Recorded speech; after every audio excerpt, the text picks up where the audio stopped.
Lala TV, also known as Lala Sadii, is an incredibly popular YouTuber and TikToker, boasting over 7.9 million YouTube subscribers and an insane 25 million TikTok followers. To put that into perspective, that's a quarter of 100 million people, easily putting her among the top 100 most followed accounts on TikTok. But despite her massive following, she seems to be a magnet for online hate, with countless Reddit threads dedicated to criticizing her. In fact, things got so bad that she recently had to upload a response video addressing the backlash. What does Lala Sadii do?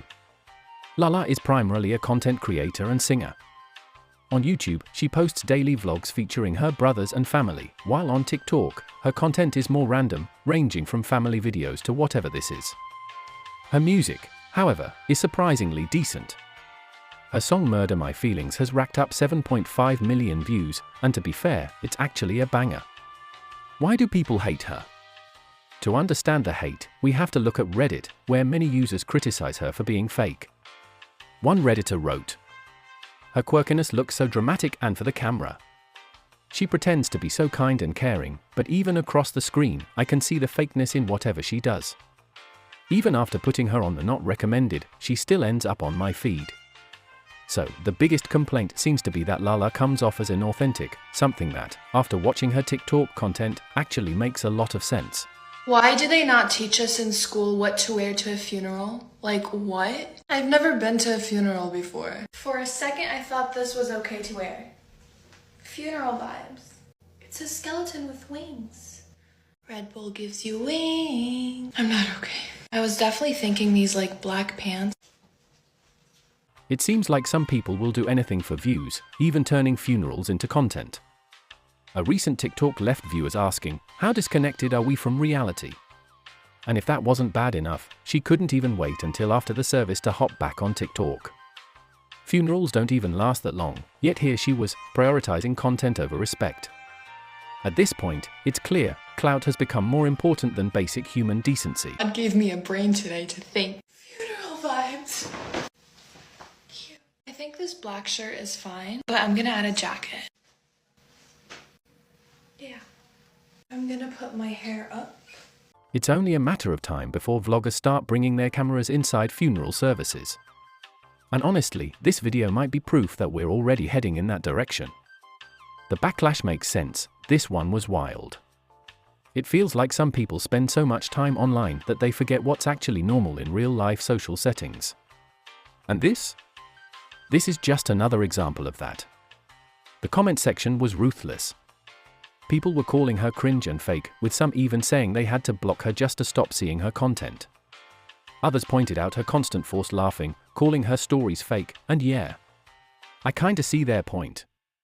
Especially when she was making that avocado smoothie, like, what was even going on there? Smoothie! Wait, what's first? I don't know. I found it. Avocado! There's something about the personality, it's just too upbeat, almost to the point where it feels impossible to relate to. It's like she's forcing this quirky persona, but instead of being charming, it just ends up feeling second-hand embarrassing. And the humor? That's another issue. When someone is constantly trying to be funny, but none of the jokes land for anyone over the age of 10, it gets awkward fast. That's so green. Like my eye color. Avocado sponsor me. Pineapple. Hi, Coco. Pineapple. What? It's a name. Banana. I'm so yellow. Can you put a papaya in a smoothie? This is just painful to watch. There's no reality where this wasn't intentional, and she didn't anticipate exactly what would happen. The way she tilts her hand and lets go, it's too precise to be an accident. Then, as if on cue, she acts shocked when it lands exactly where she aimed. What was even the plan here? You don't have orange scoop. Oh, neat. Milk.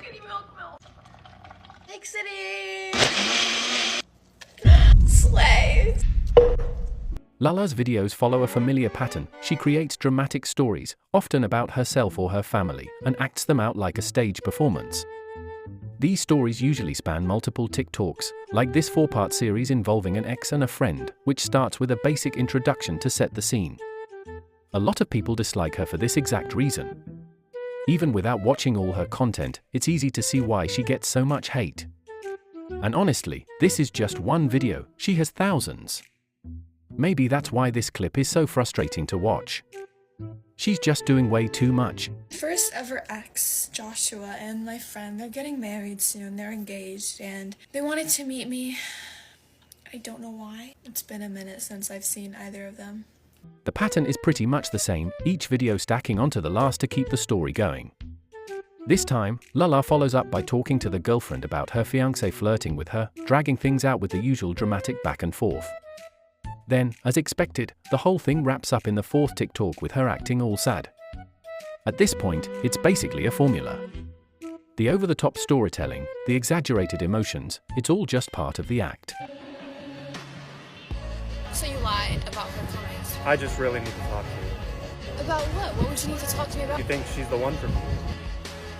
Why would I have anything to decide about? Just don't know if I made the right choice leaving. Okay, so are you gonna tell her? Tell her what? That you don't want us to be together? It turns out, the entire story was completely fake. Every bit of it was made up purely for entertainment. But here's the thing, her audience doesn't seem to realize that.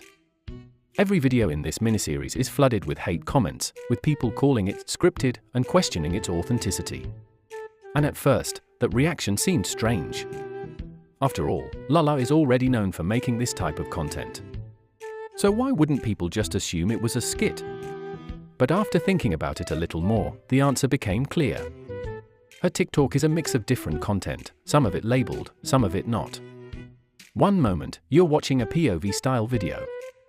The next, you're hearing what seems like a real-life story. And then, suddenly, you're in the middle of a 5-part, completely fabricated story, without any warning. No hashtags. No disclaimers.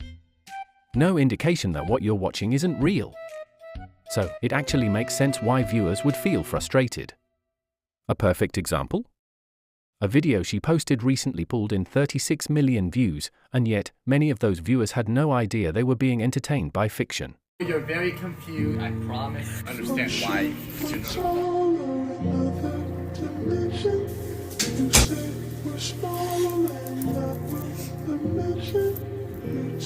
It all starts with a seemingly dramatic TikTok. A girl spends hours getting ready, only for her brother to push her into a pool. The video then cuts to her crying hysterically, making it seem like a genuine reaction. The average person scrolling might feel bad for her, until they check the comments.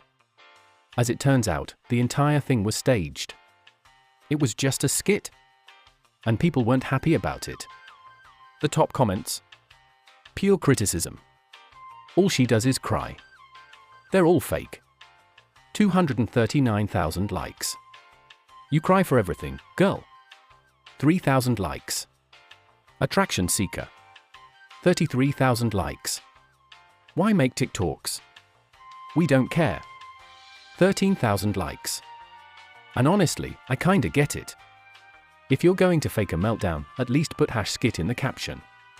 But she didn't, and as a result, she got flooded with hate. It seems like the backlash got to her because she eventually uploaded a response video titled, "What You All Want to Know, the Truth." But did she actually address the criticism, or was it just more of the same? Hi, beautiful. Oh my god, those closets need to be closed. They're giving me, like, anxiety. This is gonna be a different video than most of what my videos are.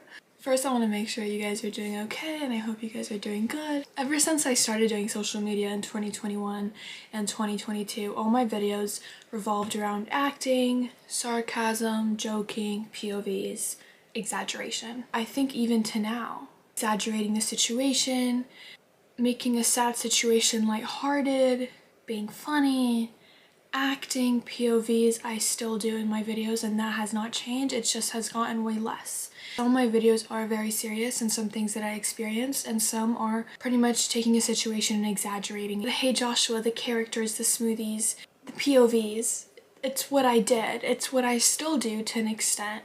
A lot of people have been wondering if all my content is real, if all the videos I have done are real, if they're fake, what's happening. For example, I'm making a smoothie and I'm laughing every 3 seconds, and I'm being very loud, and I'm acting, throwing things on the ground. That's not how I am in real life.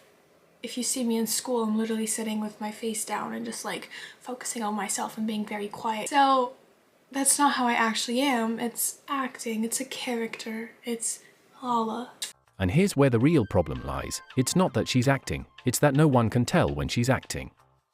There's no clear distinction between what's real and what's fake. She's not in costume, not playing a recognizable character, she's just herself. Think about it, when you watch a movie or a play, you know the actors are performing because they're on a set or a stage. But imagine if halfway through, the lead actor suddenly started talking about their personal life as themselves, with no indication that the performance had stopped. It would be confusing, right? That's exactly what's happening here. If she wants to mix acting with real-life content, that's fine. But she has to let people know. Otherwise, viewers are left wondering whether they're watching a skit or an actual meltdown, which is why so many people are frustrated. Take a test. That's just my character, that's who I am. It does not mean my content is fake. The people who have followed me ever since the Hey Joshua videos and Let's Make a Susie videos, they know what I'm talking about. They know it's POVs, they know it's characters, they know how I used to go out and buy all these different wigs and pretend like I'm all these different people. Again, it's all acting, it's all exaggeration, it's all me playing a character. It's like you're watching a show. You know the characters are acting, you know the actors are acting. To be fair, Lala isn't a terrible creator. Her music is decent, yeah, a little cringe here and there, but she's got talent. The real issue isn't her content, it's the confusion around it. If she just made it clear which videos were skits and which were genuine, a lot of this backlash could have been avoided. People don't necessarily dislike her, they just don't appreciate feeling misled. But anyway, that's gonna do it for today. Hopefully, you guys enjoyed the video, take it easy, and I'll catch you in the next one.